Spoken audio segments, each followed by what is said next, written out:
Hi విను, మనం చాలాసార్లు చెప్తూ ఉంటాం పిల్లలు పాడవటానికి కారణం అధిక ప్రేమో లేకపోతే గారాబం అని చెప్తాం. ఇది ఎంతవరకు కరెక్ట్ ఈ వీడియోలో చూద్దాం. సో ఒకటి, మనం పిల్లల్ని ప్రేమిస్తూ ఉంటాం. అధిక ప్రేమతో వాళ్ళకి ఏంటంటే అన్నీ ఇస్తూ ఉంటాం. సో దాంట్లో భాగంగా మనం చేసే 3 తప్పులు ఏంటో చూద్దాం. ఒకటి, పిల్లలు ఏడుస్తున్నారు కదా అని చెప్పి మనం ఏం చేస్తాం, వాళ్ళకి ఏంటంటే ఒక మొబైల్ ఇచ్చేస్తాం, సార్ ఊరుకుంటాడని. కానీ వాడు ఏం చేస్తాడు, ఆ రీల్స్ కానీ ఆయన చూసిన తర్వాత ఏంటంటే మళ్ళా వెనక్కి వస్తాడు. అబ్జర్వ్ చేశారు కదా.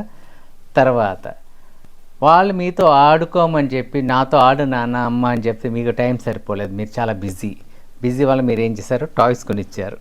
వాడు కొంత టైం టాయ్స్తో ఆడతాడు, తర్వాత దాన్ని బోర్ కొట్టేసి వదిలేస్తాడు. నెక్స్ట్ ఏంటంటే పిల్లలు మిమ్మల్ని ఏదైనా డౌట్ అడిగినా లేకపోతే ఏదైనా ఇన్ఫర్మేషన్ అడిగితే మీరు ఏం చేస్తారు, మీరు టూ బిజీ.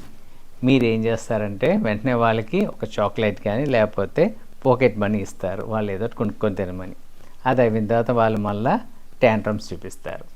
ఇక్కడ పిల్లలకి పేచి అదేవిధంగా ట్యాంట్రమ్స్ పెరగడానికి కారణం ఏంటంటే మన బిజీ లైఫే, మనం బిజీగా ఉండటం వల్లే. ఎవరి కోసం ఇంత బిజీగా ఉంటున్నారు చెప్పండి, మీకోసం కాదు, ఈ పిల్లల కోసమే కదా. అలాంటప్పుడు మీ బిజీనెస్ని తగ్గించుకోండి, వర్క్ లైఫ్ బ్యాలెన్స్ని అలవాటు చేసుకొని పిల్లలతో కాస్త టైం స్పెండ్ చేయడం చేయండి. పిల్లలకి సెల్ ఫోన్స్, టాయ్స్ లేకపోతే బిస్కెట్స్, చాక్లెట్స్ కాదు కావాల్సింది, మీ టైం, మీ ప్రేమ. ఒకసారి మీరు ఆలోచించండి. Happy living.